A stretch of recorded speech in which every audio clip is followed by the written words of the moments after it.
नमस्कार दोस्तों, competition academy के यूट्यूब पोर्टल पे आपका स्वागत है। आप देख रहे हैं कि लगातार टेस्ट सीरीज कराई जा रही है।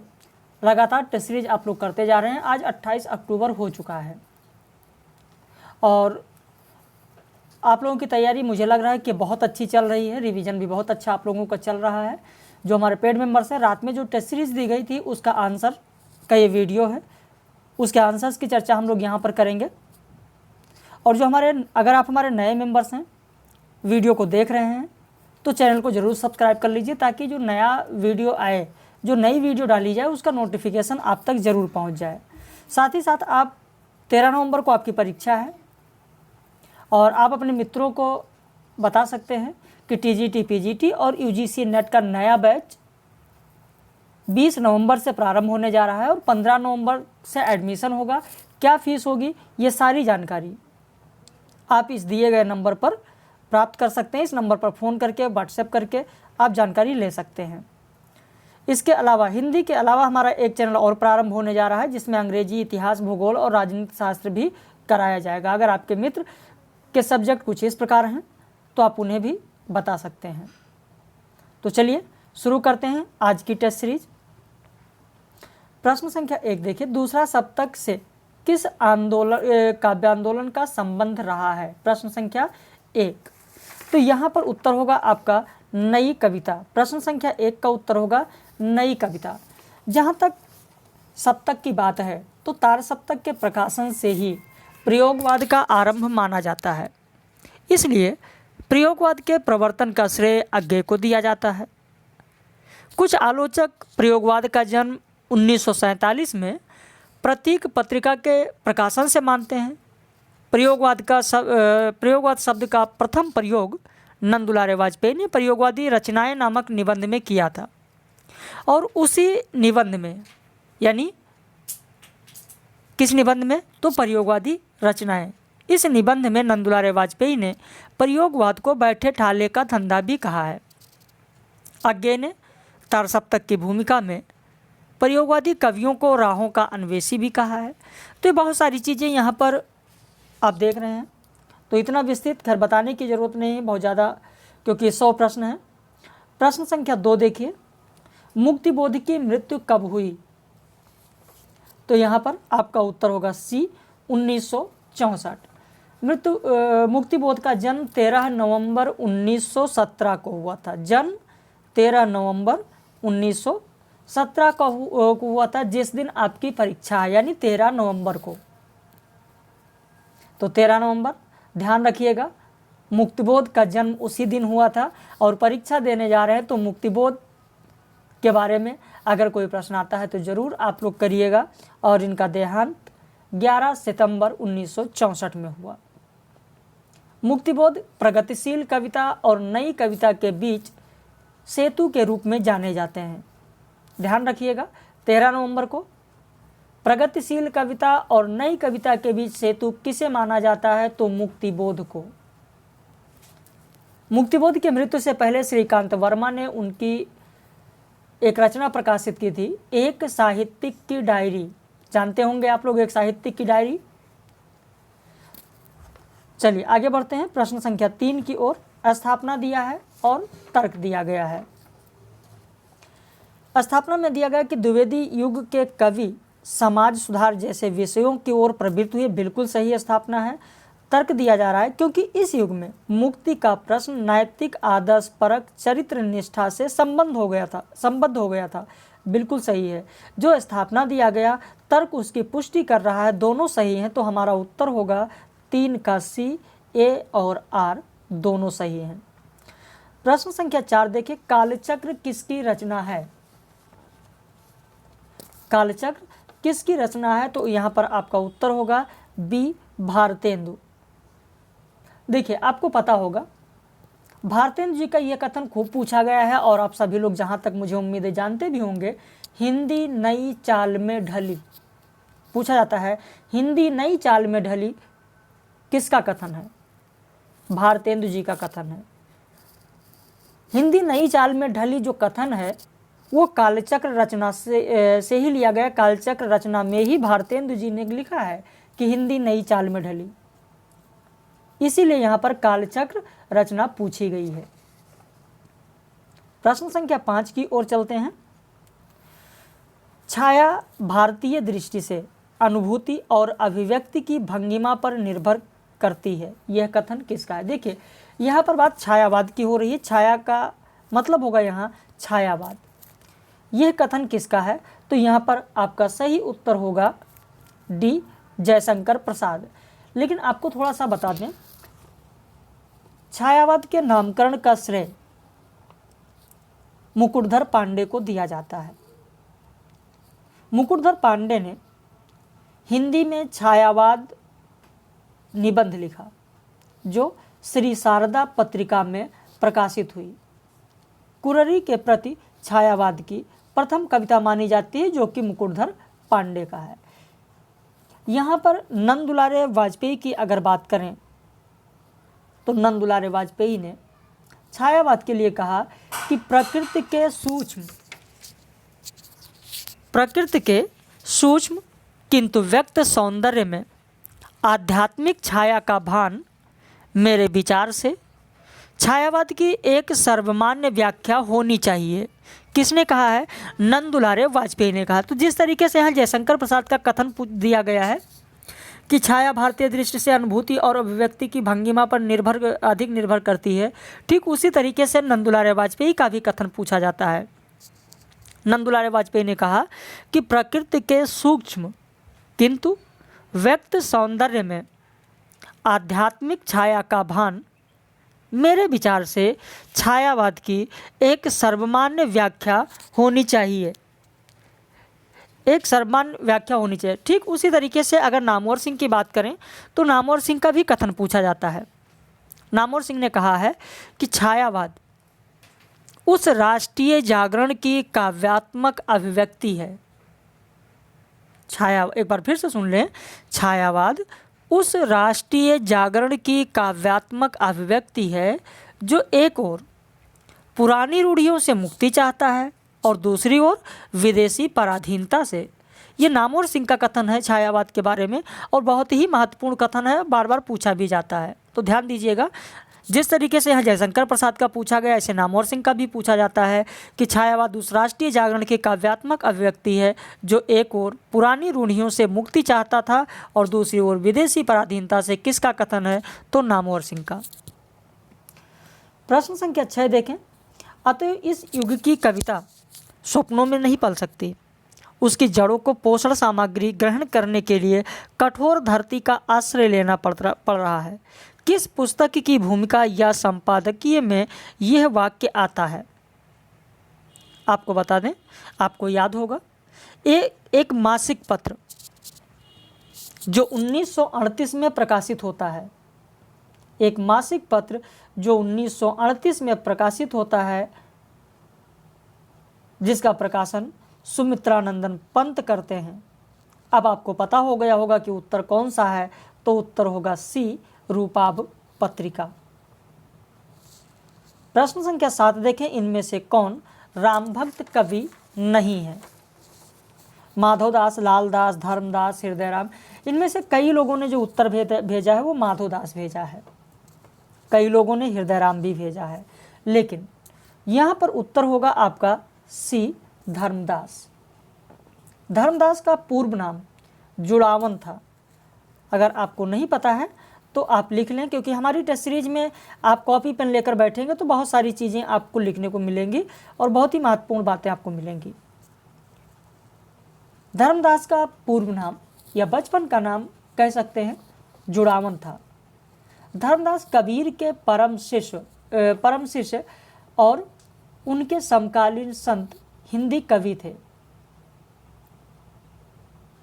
जुड़ावन या धर्मदास को छत्तीसगढ़ी के आदि कवि का दर्जा प्राप्त था, या छत्तीसगढ़ के आदि कवि का दर्जा प्राप्त था धर्मदास को। कबीरदास के बाद धर्मदास कबीर पंथ के सबसे बड़े उन्नायक थे। धर्मदास के बारे में अगर पहले जीवन की बात करें तो कहा जाता है कि धर्मदास पहले वैष्णव धर्म में दीक्षित रह चुके थे और इनके वैष्णव गुरु थे रूपदास। लेकिन बाद में अपने जीवन के तृतीय भाग में ये मथुरा में गए और वहीं मथुरा में कबीर के साक्षात दर्शन हुए। कबीर ने उन्हें उपदेश दिया और फिर धर्मदास कबीर पंथ के सबसे बड़े उन्नायक के रूप में सामने आते हैं। प्रश्न संख्या 8 देखें, ललित विस्तार में प्राचीन भारत की कितनी लिपियों का नाम है? आपको पहले बता दें, ललित विस्तार महायान बौद्ध संप्रदाय की रचना है जिसमें महात्मा बुद्ध की लीलाओं का वर्णन है। इसमें कुल अध्यायों की संख्या अगर देखी जाए तो ललित विस्तार में अध्यायों की संख्या 27 है, जिनमें से 10वां अध्याय 27 में से जो 10वां अध्याय है उस 10वें अध्याय का नाम है लिपिशाला समदर्शन परिवारता। 10वें अध्याय का नाम है लिपिशाला समदर्शन परिवारता, जिसमें कुल 64 लिपियों का उल्लेख है और यह लिपि सिद्धार्थ ने अपने गुरुओं से गुरुकुल में सीखा था। तो यहाँ पर प्रश्न संख्या 8 का उत्तर आपका बी होगा। प्रश्न संख्या 9, साहित्य का इतिहास दर्शन पुस्तक के लेखक कौन है? आपको पता होगा 1960 ईस्वी में एक रचना प्रकाशित होती है साहित्य का इतिहास दर्शन, और यह रचना है नलिन विलोचन शर्मा का। प्रश्न संख्या 9 का उत्तर होगा ए, नलिन विलोचन शर्मा। अगला प्रश्न देखें, भारत संघ के राजकीय प्रयोजन के लिए प्रयोग होने वाले अंकों का रूप क्या होगा? देखिए, भारत संघ, भारत क्या है? भारत एक संघ है। कई संघ किसका? तो कई राज्यों का संघ। और आप जानते हैं कि जब संघ है तो संघ की जो भाषा होगी, संघ के जो अंक होंगे, उनका इस्तेमाल केवल भारत में ही नहीं होगा, बल्कि और हमारे जो देश हैं, पड़ोसी देश हैं, उनसे भी हमारा संपर्क होता है। तो जो संघ की भाषा होती है वही हम अपने पड़ोसी देशों में प्रयोग करते हैं, जिसे हम विदेश भी कहते हैं, पड़ोस के देश को विदेश भी कहते हैं।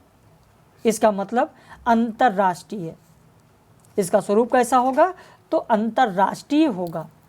सही उत्तर होगा आपका बी, कि भारत संघ के राजकीय प्रयोजन के लिए प्रयोग होने वाले अंकों का रूप कैसा होगा? अंतर्राष्ट्रीय होगा। चौथा सप्तक में कौन कवि शामिल नहीं है? अभी हम लोग सप्तक की बात कर ही रहे थे, और देखिए सप्तक से संबंधित प्रश्न भी आ गया। आपका उत्तर होगा डी, मदन वात्स्यायन। जो सप्तक की बात हम लोग कर रहे हैं, तो यहाँ पर चौथे सप्तक में कौन होगा, कौन नहीं होगा? तो मदन वात्स्यायन, क्योंकि मदन वात्स्यायन तीसरे सप्तक में है। तीसरे सप्तक में आप जानते ही हैं, प्रताप नारायण त्रिपाठी हैं, मदन वात्स्यायन हैं, विजय देव नारायण शाही हैं, कुंवर नारायण हैं, सर्वेश्वर दयाल सक्सेना, केदारनाथ सिंह और कीर्ति चौधरी। जबकि चौथे सप्तक में सुमन राजे यहाँ आप देख रहे हैं, नंद किशोर देख रहे हैं, अवधेश कुमार देख रहे हैं, इसी के साथ राजकुमार कुंभज, स्वदेश भारती और श्री राम शर्मा।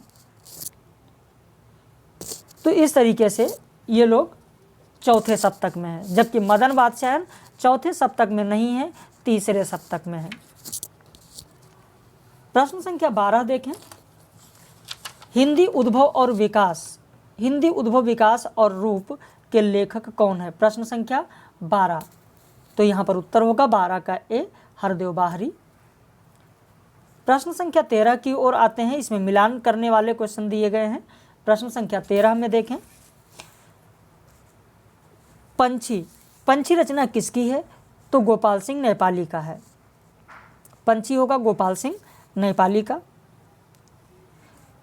कलापी, कलापी किसका है? तो आरसी प्रसाद का है।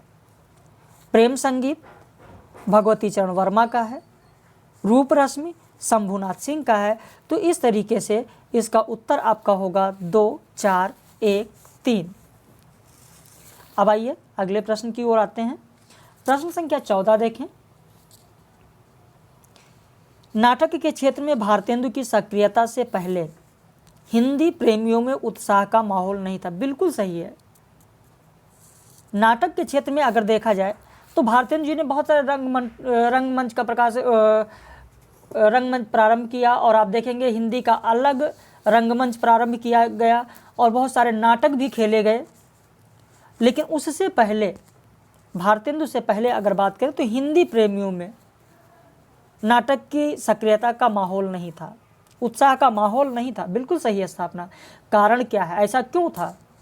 तो तर्क दिया जा रहा है क्योंकि उस समय नाटक खेलने वाली जो व्यावसायिक पारसी कंपनियां थीं वह उर्दू छोड़ हिंदी नाटक खेलने को तैयार नहीं थीं। भाई जाहिर सी बात है, जब आपको माहौल नहीं मिलेगा, आपको संसाधन नहीं मिलेंगे, तो आपके अंदर कोई माहौल नहीं बनेगा, कोई उत्साह नहीं होगा। और भारतेंदु से पहले जो पारसी कंपनियां थीं वो उर्दू में नाटक खेल रही थीं। तो जब हिंदी का नाटक खेलेंगे ही नहीं, लोगों तक पहुंचेगा ही नहीं, लोग देखेंगे ही नहीं, तो उसमें उत्साह कहाँ से आएगा, माहौल कैसे बनेगा? बिल्कुल तर्क सही कहा गया। यानी 14 का उत्तर आपका होगा बी। ये और आर दोनों सही है। प्रश्न संख्या 15 देखें। रचना काल की दृष्टि से रचनाओं का सही क्रम कौन सा होगा? बहुत बार कराया जा चुका है, क्योंकि ये खूब पूछा जाता है, इसलिए मैंने आपको दे दिया है। तो 15 का उत्तर आपका बी होगा। 16 देखें। 16 में स्थापना दिया गया और तर्क दिया गया।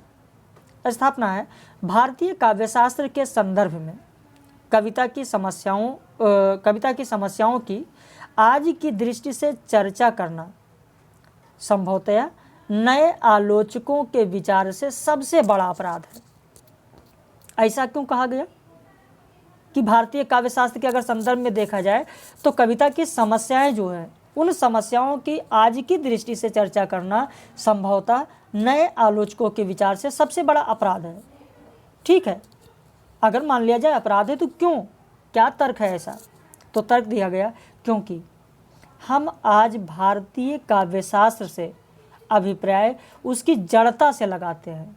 बिल्कुल सही, इसीलिए सबसे बड़ा अपराध है, क्योंकि आज भारतीय काव्यशास्त्र से अभिप्राय उसकी जड़ता से अगर लगाएंगे तो सबसे बड़ा अपराध है। क्योंकि जड़ता से अगर लगाएंगे तो छंद देखेंगे, और काव्य में आप देखेंगे शब्द शक्ति क्या है, काव्य प्रयोजन क्या है, अलंकार कौन से हैं, रस कौन सा आ रहा है, बहुत सारी चीज़ उसमें देखी जाएगी। तो अगर ये सारी चीज़ देखी गई तो कविता अपने कसौटी पर खरी नहीं उतरेगी। इसीलिए कहा गया है कि सबसे बड़ा अपराध है। तो स्थापना भी सही है और तर्क भी सही है, यानी 16 का उत्तर होगा आपका डी। प्रश्न संख्या 17 देखें। बंग महिला का वास्तविक नाम क्या है? बहुत ही साधारण प्रश्न है, राजेंद्र बाला घोष। प्रश्न संख्या 18 देखें। प्रयाण रस का उल्लेख श्रेय अस्थाई भाव के साथ किसने किया है?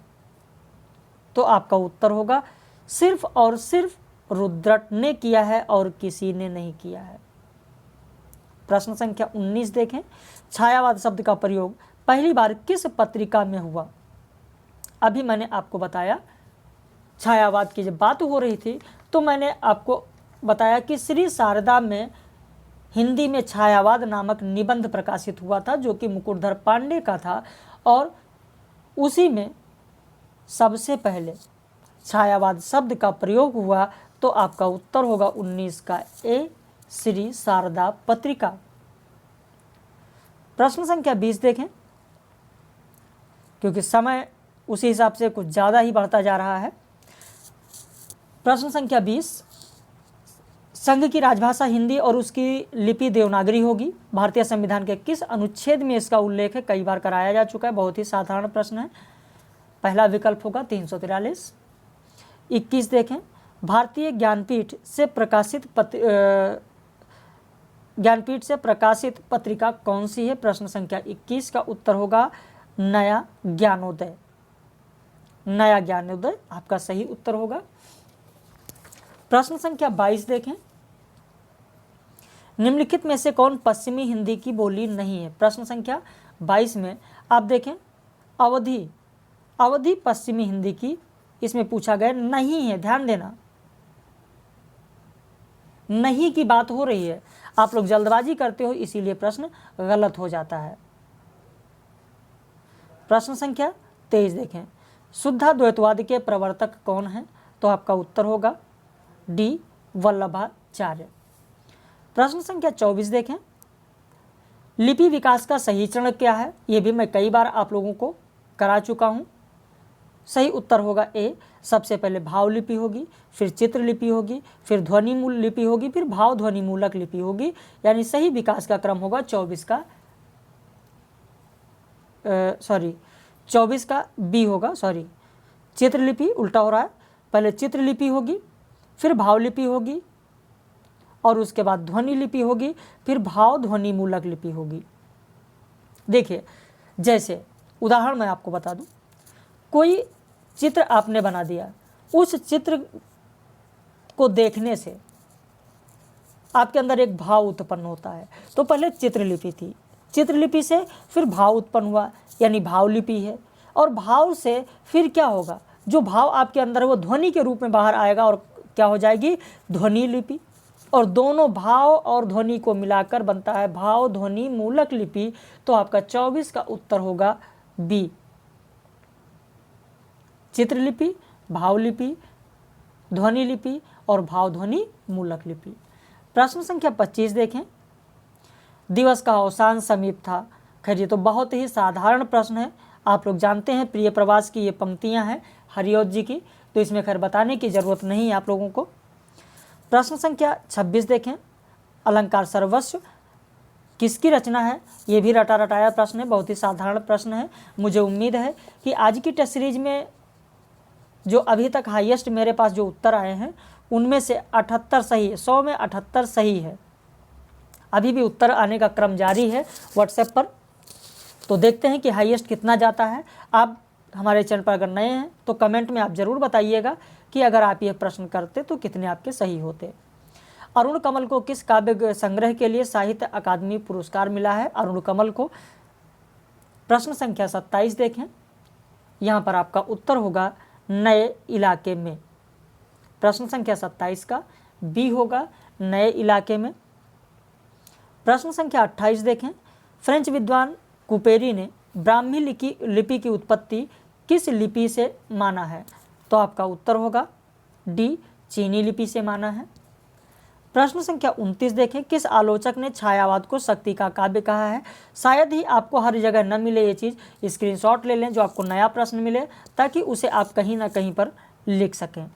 रामस्वरूप चतुर्वेदी। सही उत्तर होगा 29 का डी, शक्ति का काव्य किसने कहा है, किस आलोचक ने कहा है? तो छायावाद को शक्ति का काव्य रामस्वरूप चतुर्वेदी ने कहा है। प्रश्न संख्या 30 देखें, अपनी किस पुस्तक में रिचर्ड्स ने काव्य भाषा में भावात्मकता के साथ विचारात्मकता की अनिवार्यता घोषित की है? तो सही उत्तर होगा द फिलॉसफी ऑफ रेटोरिक। 30 का उत्तर आपका बी होगा, ध्यान दीजिएगा। प्रश्न संख्या 31, विद्यानिवास मिश्र का पहला निबंध संग्रह कौन सा है? आपका उत्तर होगा डी, चितवन की छां, जो कि 1953 ईस्वी में प्रकाशित हुआ। यहाँ पर इसके अलावा अगर हम लोग देखें तो विद्यानिवास मिश्र जी के और भी निबंध हैं। और कौन कौन से निबंध हैं तो आप लोग जानते ही होंगे। हल्दी दूब 1955 में प्रकाशित हुआ, कदम की फूली डाल 1956 में प्रकाशित हुआ, तुम चंदन हम पानी 1957 में प्रकाशित हुआ, आंगन का पंछी और वंजारा मन 1963 में प्रकाशित हुआ, मैंने सिल पहुँचाई 1966 में प्रकाशित हुआ। ऐसे बहुत सारे इनके निबंध हैं। बसंत आ गया पर कोई उत्कंठा नहीं, मेरे राम का मुकुट भीग रहा है, जो कि आपके पाठ्यक्रम में है, आप लोग पढ़े ही हैं, पढ़ेंगे। निबंध इस समय आज से प्रारंभ हो गया निबंध की इकाई।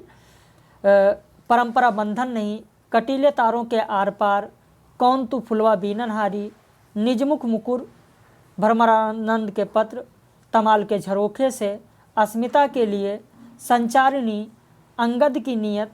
तो बहुत सारे निबंध हैं विद्यानिवास मिश्र जी के। लागो रंग हरि, गांव का मन, भाव पुरुष श्री कृष्ण। तो इस तरीके से ये सारे निबंध अगर आपको याद रहेंगे तो बहुत आसानी से आप परीक्षा में आए हुए प्रश्नों को कर लेंगे। प्रश्न संख्या 31 देखें, नागरिक प्रचारणी सभा की स्थापना कब हुई। प्रश्न संख्या 32 देखें तो आपका उत्तर होगा बी 1893।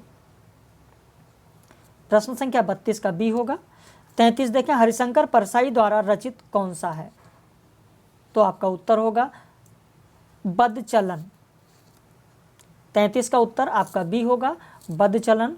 34 अब यहाँ पर मिलाने वाला है प्रश्न है, प्रश्न संख्या 34।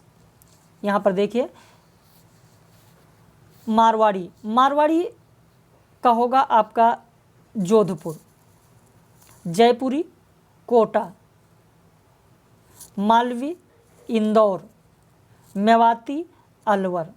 तो इस तरीके से आपका सही विकल्प होगा 3, 1, 4, 2, यानी उत्तर होगा 34 का आपका सी। प्रश्न संख्या 35 देखें, आचार्य रामचंद्र शुक्ल द्वारा रचित निबंध का अधूरा शीर्षक कौन सा है, तो आपका उत्तर होगा साधारणीकरण। 35 का उत्तर डी होगा साधारणीकरण। 36 देखें, अवधि का विकास ग्रंथ के लेखक कौन है, आपका उत्तर होगा ए बाबूराम सक्सेना। प्रश्न संख्या 37 देखें, नामवर सिंह की आलोचनात्मक पुस्तकों का प्रकाशन वर्ष के अनुसार सही क्रम कौन सा है। मैंने यह प्रश्न 3 बार आप लोगों को कराया है, 3 बार यह प्रश्न करा चुके हैं अलग अलग टेस्ट सीरीज में, लेकिन उसके बावजूद भी जो लोगों के उत्तर आ रहे हैं गलत आ रहे हैं। आप लोग रिवीजन करिए, बहुत ज़रूरी है, और अभी 10-12 दिन है, बहुत आराम से आप रिवीजन कर सकते हैं। 12 नहीं बल्कि 15 दिन है।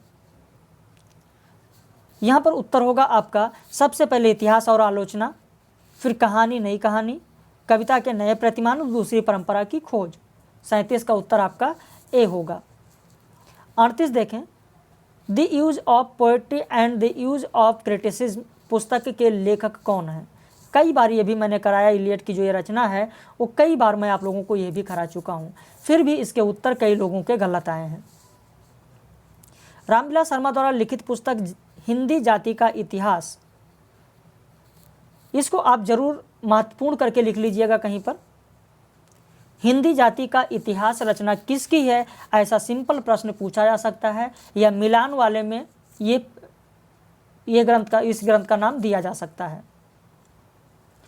ध्यान रखिएगा, भले प्रकाशन वर्ष न पूछा जाए, यहाँ पर उत्तर खैर आपका होगा 1986, सी विकल्प होगा, लेकिन ये जरूर पूछा जा सकता है कि हिंदी जाति का इतिहास रचना के लेखक कौन है, या मिलान में दिया जा सकता है। प्रश्न संख्या 40 देखें, सरोज स्मृति का प्रकाशन वर्ष क्या होगा, तो ये तो सबको पता है खैर 1935। प्रश्न संख्या 41 देखें, समाज और समाज की समस्याओं, प्रश्नाकुलताओं, चुनौतियों, अंतर्विरोधों, विसंगतियों, विद्रूपताओं और आधुनिक समाज के जटिलताओं, यंत्रणाओं को व्यक्त करने के लिए उपन्यास से उपयुक्त और समर्थन माध्यम आज दूसरा नहीं है। बिल्कुल नहीं है, सही है, स्थापना बिल्कुल सही कहा गया, 100% स्थापना सही है, लेकिन तर्क क्या दिया जा रहा है ये भी तो देखिए। क्या तर्क इसकी पुष्टि कर रहा है जो स्थापना में कहा गया। तर्क में कहा गया कि ऐसा क्यों है, तो ऐसा इसलिए कहा गया क्योंकि उपन्यास का यथार्थ से सर्वाधिक अभेद संबंध है, अभेद संबंध जिसे अलग नहीं किया जा सकता। अभेद संबंध मतलब जिसे अलग नहीं किया जा सकता, घनिष्ठ संबंध है। बिल्कुल सही है, आपका स्थापना भी सही है और जो उसका तर्क दिया गया वो भी सही है, यानी आपका उत्तर होगा 41 का बी। ए और आर दोनों सही हैं। जलियांवाला बाग में बसंत शीर्षक कविता है, कैसी कविता है, तो राष्ट्रीयता परक कविता है। लेकिन आपके मन में सवाल जरूर उठता होगा कि आखिर जलियांवाला बाग में बसंत कविता लिखी किसने। एक बार मैंने प्रश्न भी पूछा था तो कुछ लोगों ने मुझे बता दिया पंत, कुछ लोगों ने उत्तर लिख के भेजा दिनकर, कुछ लोगों ने लिखकर भेजा नागार्जुन, लेकिन गलत है। सुभद्रा कुमारी चौहान की यह कविता है। जलियांवाला बाग में बसंत सुभद्रा कुमारी चौहान की कविता है, ध्यान रखना। अगला प्रश्न देखें, यहाँ पर पात्र हैं जिन्हें मिलाना है। बहुत ही आराम से ऐसे प्रश्नों को आप मिला सकते हैं, क्योंकि अगर गोदान की बात करें तो गोदान में होरी तो सबसे फेमस, ये तो आप जानते ही हैं। इस हिसाब से अगर आप देखें तो आप सी और डी दो विकल्प को तुरंत ही छाड़ देंगे, यानी 50% तो आपने ऐसे ही प्रश्न को सही कर लिया। अब आपको मिलाना है नदी के द्वीप। नदी के द्वीप में कौन है? तो नदी के द्वीप में भुवन है। अब इसी से आपको मिल गया कि बी होगा। नदी के द्वीप में भुवन है तो त्यागपत्र में मृणाल है। गोदान में होरी है तो प्रेत और छाया में पारसनाथ है। तो आपका उत्तर यहाँ पर कौन सा होगा? सही उत्तर होगा आपका बी। अगले प्रश्न की ओर आते हैं। कॉलरिज ने मुख्य कल्पना का संबंध किससे जोड़ा है? तो आपका उत्तर होगा भौतिक जगत से। 44 का उत्तर आपका बी होगा, भौतिक जगत से। प्रश्न संख्या 45 देखें। भक्ति धर्म की रसात्मक अनुभूति है, किस निबंध का वाक्य है? आपका उत्तर होगा डी, भाव व मनोविकार। ये निबंध जो कि आचार्य रामचंद्र शुक्ल जी का है, चिंतामणि भाग 1 में संग्रहित है, भाव या मनोविकार। और इसी निबंध में कहा गया कि भक्ति धर्म की रसात्मक अनुभूति है। रस को आह्लादकत्व से किस आचार्य ने संबद्ध किया है? प्रश्न संख्या 46 में देखें तो किस आचार्य ने? आपका उत्तर होगा डी, कुंतक। 46 का डी होगा, कुंतक। 47 देखें। श्रीलाल शुक्ल को किस वर्ष ज्ञानपीठ पुरस्कार मिला? ये भी आपके लिए महत्वपूर्ण है। आपका उत्तर होगा सी। 47 का सी होगा 2009। प्रश्न संख्या 48। समय बहुत काफ़ी हो रहा है, 32 मिनट का समय हो चुका, अभी 50 प्रश्न नहीं हुए हैं। चलिए आपको उत्तर बता देते हैं। जहाँ पर कोई समस्या होगी वहाँ पर ज़रूर आप व्हाट्सएप कर दीजिएगा। प्रश्न संख्या 48 देखें। कहा गया मूर्ख जिसको अभी भी परमेश्वर और राज राजेश्वरी का भरोसा है? भारत दुर्दशा नाटक में इस पंक्ति का वक्ता कौन है? तो भारत दुर्दयो है, यानी भारत दुर्दशा है। 48 का बी होगा।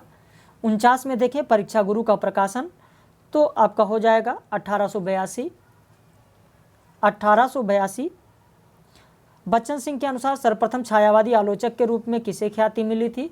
तो यहाँ पर हो जाएगा पद्मलाल पुन्नालाल बख्शी। सही उत्तर कर लीजिएगा। लेकिन किसके अनुसार पूछा गया है ये चीज़ ध्यान रखना, बच्चन सिंह के अनुसार बात हो रही है। बच्चन सिंह के अनुसार सर्वप्रथम छायावादी आलोचक के रूप में ख्याति मिली पद्मलाल पुन्नालाल बख्शी को।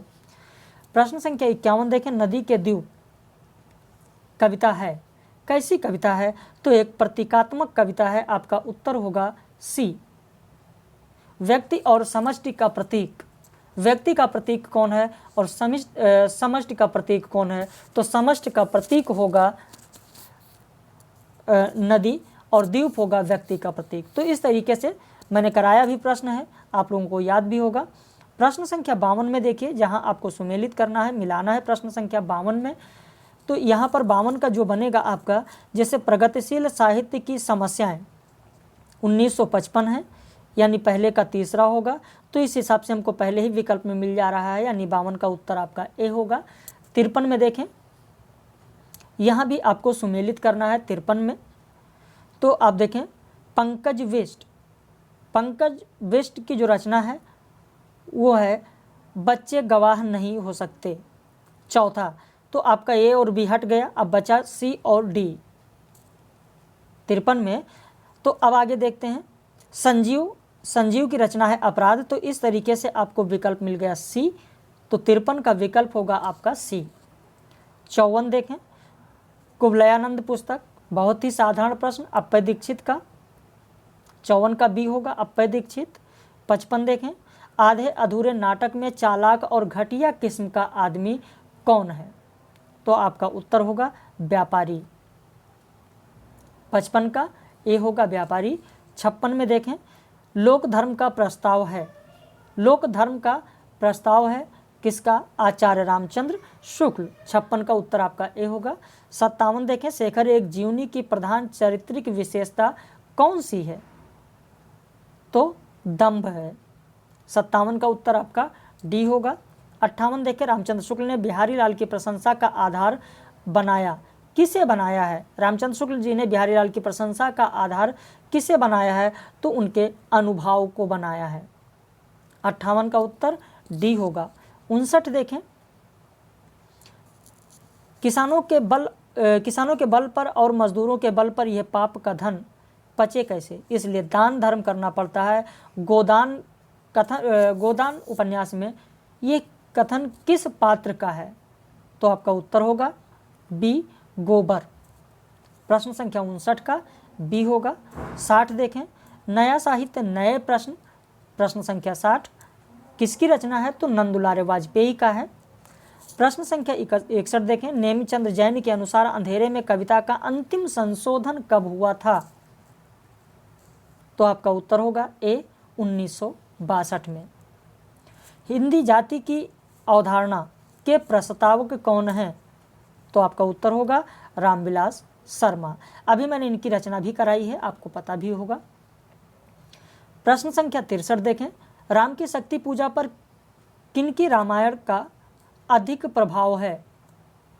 तो कृतिवास रामायण। शायद हुजैमा ने मुझसे पूछा भी था, ये शायद क्वेश्चन लिखकर भी भेजा था कि सर राम की शक्ति पूजा पर सबसे अधिक प्रभाव किसका है। कुछ और 2-3 प्रश्न था, तो हुजैमा देखिए ये प्रश्न तो आपका जरूर सही हुआ होगा। चलिए प्रश्न संख्या 64 देखें, कविता को भावयोग किसने कहा है? प्रश्न संख्या 64, तो आपका उत्तर होगा डी, आचार्य रामचंद्र शुक्ल। प्रश्न संख्या 65, परमारथी पुराण लादे ज्यों बंजारे टाढ़े किनके द्वारा रचित है? प्रश्न संख्या 65, आपका उत्तर होगा डी, सूरदास। प्रश्न संख्या 66 देखें, नैसर्गिकी च प्रतिभा श्रुतम च बहुनिर्मलम किसका कथन है? जरूर ध्यान रखिएगा, हो सकता है अभी तक ऐसे ये प्रश्न पूछा नहीं गया है, तो हो सकता है कि आपको मिल जाए। 66 का उत्तर होगा बी, आचार्य दंडी। बी होगा आचार्य दंडी। अगला प्रश्न देखें, दोहे की पंक्ति को पूरा कीजिए। परद्रोही पर दाररत, आगे पंक्ति क्या है बताएं? प्रश्न संख्या 67 में। चलिए मैं बताता हूँ, परद्रोही पर दाररत, पर धन पर अपवाद, यहाँ पर आपका उत्तर होगा बी। प्रश्न संख्या 68 देखें, घनानंद प्रेम की यातना के कवि हैं, किसका कथन है? आप सभी लोग जानते हैं, बच्चन सिंह ने कहा है। नंददास की रूपमंजरी किस परंपरा की कृति है?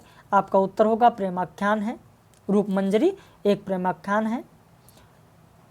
प्रसाद समक्ता रोमांटिक कलाकार हैं, यह कथन किसका है? बच्चन सिंह ने इन्हें भी कहा है। प्रश्न संख्या 71 में देखिए, सुमेलित करना है। प्रश्न संख्या 71 में पद्मावत जायसी की रचना है और सत्यवती कथा ईश्वरदास की, अभी मैंने कल के टेस्ट सीरीज में भी आप लोगों को कराया था। मुल्ला दाऊद का चंदायन है और उस्मान की चित्रावली है। तो इस तरीके से 71 में आपका पहला ही सुमेलित है, यानी विकल्प आपका होगा ए। प्रश्न संख्या 72 देखें, इनमें से किसकी बोली अहिरवाटी कहलाती है? कई बार प्रश्न कराया गया, जो मेवाती है, मेवाती अहिरवाटी भी कहलाती है। 72 का डी होगा। 73 देखें, रामचरितमानस के कांडों का सही अनुक्रम कौन सा होगा? कई बार ये भी करा चुके हैं, आप सभी लोग लगभग जानते भी होंगे जो पेड मेंबर्स हैं कि इसका उत्तर क्या होगा। तो सबसे पहले यहाँ पर अरण्य कांड होगा, फिर किष्किंधा कांड, सुंदर कांड, लंका कांड। सही क्रम पूछा गया है यहाँ पर। 74 में देखें, महादेव वर्मा की किस रचना पर मृणाल सेन ने नील आकाशे नीचे फिल्म बनाई है? प्रश्न संख्या 74 का उत्तर सही क्या होगा?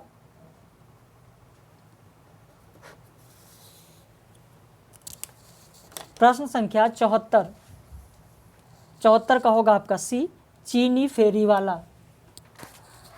74 का होगा सी, चीनी फेरी वाला। प्रश्न संख्या 74 आपने लिख लिया होगा, बहुत ही महत्वपूर्ण प्रश्न है, चीनी फेरी वाला।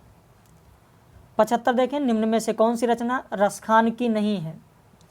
तो यहाँ पर होगा राधा विरह। प्रश्न संख्या 75 का होगा आपका सी, राधा विरह।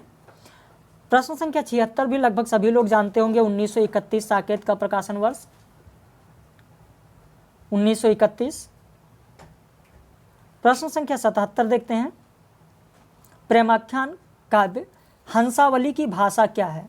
प्रश्न संख्या 77 अवधी मिश्रित राजस्थानी है। पूर्णतः अवधी नहीं है, ना पूर्णतः राजस्थानी है, बल्कि अवधी मिश्रित राजस्थानी है। 77 का उत्तर आपका सी होगा। 78 का देखें, 1901 में सरस्वती पत्रिका के संपादक कौन थे? तो होगा आपका उत्तर श्याम सुंदर दास। 1901 में, तो 1901 की बात हो रही है, ना कि 1903 की। 1903 की बात नहीं हो रही है, एक बार फिर से मैं आपको बता दूं, 1903 की बात नहीं कर रहे हैं हम लोग, 1901 की बात कर रहे हैं, जब श्याम सुंदर दास थे। विष्णुई संप्रदाय की स्थापना किसने की है? तो ये भी आप लोगों को पता होगा, बहुत बार कराया जा चुका। जंभनाथ आप लोगों को याद भी है, रट भी गया है, इतनी बार कराया जा चुका है। अनिश्चितता शब्द को लेकर किन दोनों के बीच विवाद था? तो बाल मुकुंद गुप्त और महावीर प्रसाद द्विवेदी। आपका उत्तर होगा बी। अगला प्रश्न देखें, प्रभु जी तुम चंदन हम पानी, जाकी अंग अंग बास समानी, ये पंक्तियां किसकी हैं? तो रैदास की हैं। सही उत्तर होगा डी, रैदास। अगला प्रश्न देखें, अरस्तु के अनुसार त्रासदी में सर्वाधिक ध्यान देना चाहिए, किस पर सबसे अधिक ध्यान देना चाहिए? तो सबसे अधिक ध्यान कथानक पर देना चाहिए, चरित्र पर नहीं, विचार पर नहीं, रंग योजना पर नहीं। अगर कथानक पर सबसे अधिक आपने ध्यान दिया किसी भी त्रासदी में, अगर कथानक पर आपने सबसे अधिक ध्यान दिया, तो चरित्र ऑटोमेटिक उभर कर सामने आ जाएगा, विचार ऑटोमेटिक सामने उभर कर आ जाएगा, रंग योजना भी आ जाएगी। लेकिन अगर आपने कथानक पर ध्यान नहीं दिया तो वो त्रासदी अच्छी नहीं होगी। प्रश्न संख्या 83 देखिए, स्थापना कहा गया कि भक्ति साहित्य किसी क्षणिक भावावेग अथवा इंद्रियजन्य भावोन्माद की अभिव्यक्ति मात्र नहीं है, अपितु यह ठोस तथा उर्वर धरातल की उपज है। बिल्कुल सही है, स्थापना बिल्कुल सही कहा गया। ऐसा क्यों है? तर्क दिया गया कि अन्य सभी साहित्य में क्षणिक भावावेग और इंद्रियजन्य भावानुमोद की भी अभिव्यक्ति काफ़ी मात्रा में मौजूद है, और ठोस और उर्वर धरातल लगभग ना के बराबर। गलत है। जो तर्क दिया गया, इनके तर्क से मैं सहमत नहीं हूँ, तर्क गलत है। क्योंकि अन्य सभी साहित्य में क्षणिक भावावेग और इंद्रियजन्य भावोन्माद की भी अभिव्यक्ति काफ़ी मात्रा में मौजूद है, नहीं है, काफ़ी हाँ है, मौजूद है, लेकिन काफ़ी मात्रा में मौजूद नहीं है, मौजूदगी है। और ठोस और उर्वर धरातल लगभग ना के बराबर है। गलत है, ठोस और उर्वर धरातल भी है। तो इसलिए इनका जो तर्क दिया गया वह गलत है। तो आपका ए सही है, आर गलत है। 83 का उत्तर आपका ए होगा। 84 देखें, कलावाद के प्रेरक पश्चिमी आचार्य कौन से हैं? आपका उत्तर होगा क्रोचे। श्रावकाचार किसकी रचना है? आप सभी लोग जानते हैं, देवसेन के श्रावकाचार है। प्रश्न संख्या 85 का उत्तर आपका डी होगा, देवसेन। 85 का डी, देवसेन। 86 में आते हैं, नई समीक्षा को चिन्हित कर सकते हैं किस रचना में? तो द सेक्रेड वुड में। आपका उत्तर होगा ए, द सेक्रेड वुड। फिर ध्यान दीजिएगा, पहला होगा द सेक्रेड वुड। 87 देखें, अपने पौरुष से हताश जाति के लिए भगवान की शक्ति और करुणा की ओर ध्यान ले जाने के अतिरिक्त दूसरा मार्ग ही क्या था? ये किसने कहा है? तो आचार्य रामचंद्र शुक्ल जी ने कहा। यह भक्ति के उदय की बात है, भक्ति काल के उद्भव की बात यहाँ पर हो रही है। और इसी के विरोध में हजारी प्रसाद द्विवेदी ने कहा था कि ऐसा कुछ नहीं है। अगर ऐसा ना भी होता जैसा कि आप कह रहे हैं, तो भी हमारे देश के साहित्य 12 आना ऐसे ही होती जैसा कि इनके आने से पूर्व थी। तो यहाँ पर आप देख रहे हैं कि आपका उत्तर 87 का बी होगा, आचार्य रामचंद्र शुक्ल। 87 का बी होगा, आचार्य रामचंद्र शुक्ल। 88 का देखें, रिचर्ड्स का संप्रेषण सिद्धांत किस पर आधारित है? तो मनोविज्ञान पर आधारित है। 88 का उत्तर आपका ए होगा। 89 देखें, जगदीश गुप्त ने नई कविता पत्रिका का संपादन कितने अंकों में किया? बहुत ही महत्वपूर्ण प्रश्न है आपके लिए। इसमें भी कई लोगों के उत्तर गलत आए हैं। सही उत्तर होगा डी, 8 अंकों में। प्रश्न संख्या 90 देखें, अनुकरण का अर्थ यथावत प्रत्यांकन किसने माना है? आपका उत्तर होगा ए, होरेस ने माना है। प्रश्न संख्या 91 देखें, उनमें वो सहृदयता और भावुकता न थी जो एक कवि में होनी चाहिए थी। यह कथन किस आलोचक का, किस कवि के लिए है? बहुत ही महत्वपूर्ण प्रश्न है। आचार्य रामचंद्र शुक्ल जी ने केशव दास के लिए कहा है कि उनमें यह सहृदयता और भावुकता न थी जो एक कवि में होनी चाहिए थी। प्रश्न संख्या 92 देखें, पेरिप्सुस में अध्यायों की संख्या कितनी है? तो पेरिप्सुस में कुल अध्यायों की संख्या 44 है। कई बार ये भी मैं प्रश्न आप लोगों को करा चुका हूँ। रस्म और रिवाज भाखा की दुनिया से उठ गया किसकी उक्ति है? तो मुंशी सदा सुखलाल यानी नियाज जी ने कहा था। तो इसको आप लोग जरूर ध्यान रखिएगा, बहुत बार पूछा गया है, खासकर टीजीटी पीजीटी के लिए ये बहुत ही महत्वपूर्ण है। कलाओं का विधिवत वर्गीकरण किसने किया है? आपका उत्तर होगा अरस्तु ने किया है। 94 का बी होगा। प्रश्न संख्या 95 देखें, कविता में छंद मुक्ति की बात निराला ने किस काव्य संग्रह की भूमिका में कही है? आपका उत्तर होगा बी, परिमल की भूमिका में उन्होंने कहा है। प्रश्न संख्या 95 का उत्तर होगा आपका परिमल की भूमिका में कहा है। और ये खूब प्रश्न पूछा गया है निराला के बारे में, यह प्रश्न खूब पूछा गया है और आप लोगों ने किया भी है। मैंने 2-3 बार इसको कराया है। निराला जी की रचना को मैंने कई बार कराया है और आप लोगों ने लिखा भी है, अच्छे से इसको किया भी है। तो चलिए हम लोग आगे बात करते हैं, अगले प्रश्न की ओर चलते हैं। वैसे निराला के बारे में मैंने आप लोगों को लिखाया भी है, कई जगह बताया भी है और शायद कई लोगों ने इसको बहुत अच्छे से लिखा भी है। अब बात करते हैं स्थापना और तर्क की। प्रश्न संख्या 96 में दिया गया है आपका कि प्रतिभा आंतरिक है और व्युत्पत्ति तथा अभ्यास बाह्य। बिल्कुल सही कहा गया है, लेकिन ऐसा क्यों है? इसका क्या तर्क दिया गया है? तो तर्क यहाँ पर दिया जा रहा है कि क्योंकि प्रतिभा को तो स्वभाव कहना युक्तिसंगत है, लेकिन व्युत्पत्ति और आभास को स्वभाव कहना संगत नहीं है, इसीलिए इसे वाह्य के अंतर्गत रखा गया है। बिल्कुल सही है, जो स्थापना है वो भी सही है और जो तर्क दिया गया वो पुष्टि कर रहा है स्थापना का, इसलिए आपका डी होगा। ए और आर दोनों सही हैं। 97 देखें, धूमिल को किस कृति पर साहित्य अकादमी पुरस्कार मिला है? तो कल सुनना मुझे, ये भी मैंने आप लोगों को कराया है, आप लोगों को अच्छे से याद भी होगा। प्रश्न संख्या 98 देखें, मिस पद्मा किसकी कहानी है? तो आपका उत्तर होगा सी, प्रेमचंद की कहानी है। प्रश्न संख्या 99 देखें, इनमें से कौन लंबी कविता नहीं है? तो आपका उत्तर होगा सी, सिंदूर तिलकित भाल। प्रश्न संख्या 99 का सी, सिंदूर तिलकित भाल। प्रश्न संख्या 100, नवजागरण के प्रचार प्रसार के लिए राजा राम मोहन राय ने प्रमुखता किसका सहारा लिया था? तो उपनिषदों का सहारा लिया था। तो ये 100 प्रश्न थे जो मैंने आप लोगों को कराया। जो ऑनलाइन हमारे मेंबर्स हैं, पेड मेंबर्स हैं, व्हाट्सएप पर जो उत्तर भेज रहे हैं लगातार, वो मिलाकर बताएं कि आपके कितने सही हैं। यदि आप हमारे चैनल पर नए हैं तो चैनल को सब्सक्राइब कर लीजिए और ज़रूर कमेंट में बताइए कि अगर आप ये टेस्ट सीरीज करते तो आपके कितने सही होते। साथ ही साथ आप अपने मित्रों को बता सकते हैं कि 15 नवंबर से हमारे यहाँ UP TGT, PGT, UGC net और असिस्टेंट प्रोफेसर के पेड बैच यानी जिसमें फीस ली जाती है, पेड बैच प्रारंभ होने जा रहा है। 15 नवंबर से एडमिशन प्रारंभ होने जा रहा है और 20 नवंबर से बैच उनको मिलेगा, तो वो इसमें जुड़ सकते हैं हमारे साथ। और पूरी मेहनत के साथ अगर जुड़ना है तो वो जुड़ सकते हैं, क्योंकि हमारे यहाँ मेहनती लोगों की सिर्फ ज़रूरत है। क्योंकि जितनी चीज़ें कराई जाए, जितनी टेस्ट सीरीज कराई जाए, अगर उसको आपने अच्छे से पढ़ लिया, सारे वीडियो आपने अच्छे से कर लिया, तो अलग से एक भी पुस्तक पढ़ने की ज़रूरत आपको नहीं है। आपका जीआरएफ बहुत आराम से हो जाएगा। और रही बात टीजीटी पीजीटी की, तो बहुत ही साधारण तरीके से हो जाएगा, उसमें बहुत ज़्यादा मेहनत की ज़रूरत नहीं है। तो चलिए अपने दोस्तों को बताइए, ऊपर जो नंबर लिखा है उस पर वो संपर्क करें, व्हाट्सएप करें, फ़ोन करें, सारी चीज़ों से उनको जानकारी मिल जाएगी।